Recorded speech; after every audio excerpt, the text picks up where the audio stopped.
ರೈತರ ಕೃಷಿ ಭೂಮಿಗೆ ಅವಶ್ಯಕತೆ ಇರುವಂತಹ ಕೆರೆ ಮಣ್ಣನ್ನು ತೆಗೆಯಲು ಹೋಗುವಂತಹ ರೈತರ ಮೇಲೆ ಬ್ರಹ್ಮಾಸ್ತ್ರ ಎತ್ತಿರುವಂತಹ ಆಯಾ ವ್ಯಾಪ್ತಿಯ ಪಂಚಾಯತಿ ಅಭಿವೃದ್ಧಿ ಅಧಿಕಾರಿಗಳಿಗೆ ಕಡಿವಾಣ ಇಲ್ಲವೇ?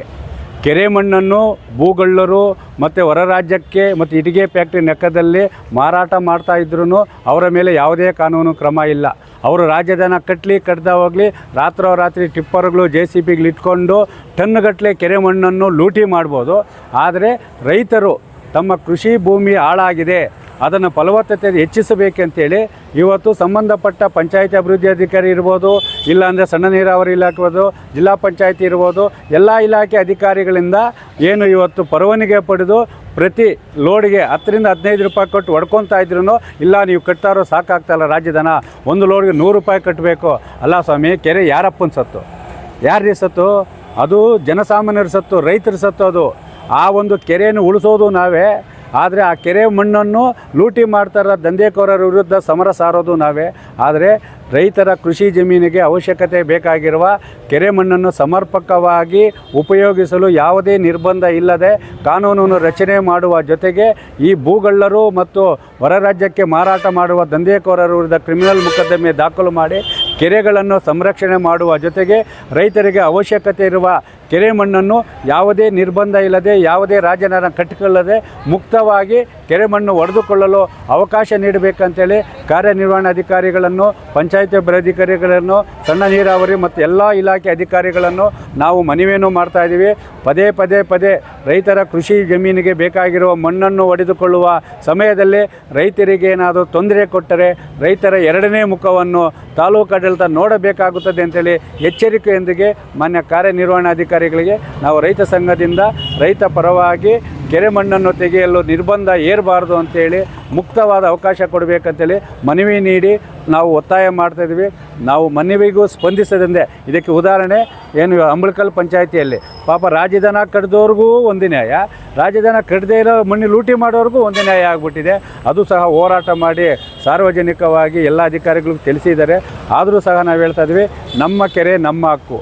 ಆ ಕೆರೆಯಲ್ಲಿ ಮಣ್ಣನ್ನು ತೆಗೆಯುವ ಎಲ್ಲ ಅವಕಾಶ ಇರುವುದು ನಮ್ಮ ರೈತರಿಗೆ ಮಾತ್ರ. ಆ ರೈತರನ್ನು ಒಂದು ನಿರ್ಬಂಧ ಏರಿದರೆ ರೈತರ ಎರಡನೇ ಮುಖವನ್ನು ತಾಲೂಕು ಆಡಳಿತಕ್ಕೆ ಮತ್ತು ಸಂಬಂಧಪಟ್ಟ ಅಧಿಕಾರಿಗಳು ತೋರಿಸಬೇಕಾದಂತೆ ಎಚ್ಚರಿಕೆ ನೀಡ್ತಾಯಿದೆ.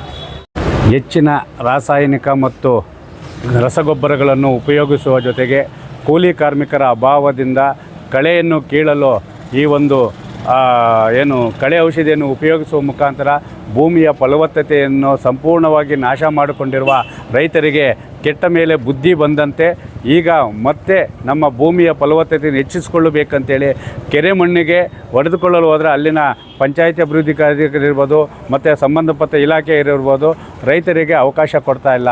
ಯಾಕಂದರೆ ಇವತ್ತು ಇಟ್ಟಿಗೆ ಫ್ಯಾಕ್ಟ್ರಿಗಿರ್ಬೋದು, ಹೊರ ರಾಜ್ಯದ ಮಣ್ಣು ಸಾಗಾಣಿಕೆ ಮಾಡೋರಿಗಿರ್ಬೋದು, ಮತ್ತಿತರ ಈ ಒಂದು ಬೆಂಗಳೂರು ಮೂಲದ ಭೂಗಳ್ಳರಿಗಿರ್ಬೋದು ಯಾವುದೇ ರೀತಿಯ ನಿರ್ಬಂಧ ಏನಿಲ್ಲ. ಅವ್ರು ಎಷ್ಟನ್ನು ಹೊಡ್ಕೊಂಡು ಹೋಗ್ಬೋದು, ಎಷ್ಟನ್ನು ಹೋದು ಕೃಷಿ ಭೂಮಿಗೆ ಹೊಡ್ಕೋಬೋದು, ಇಲ್ಲಾಂದರೆ ಗೋಮಾಳಕ್ಕೆ ಹೊಡ್ಕೋಬೋದು.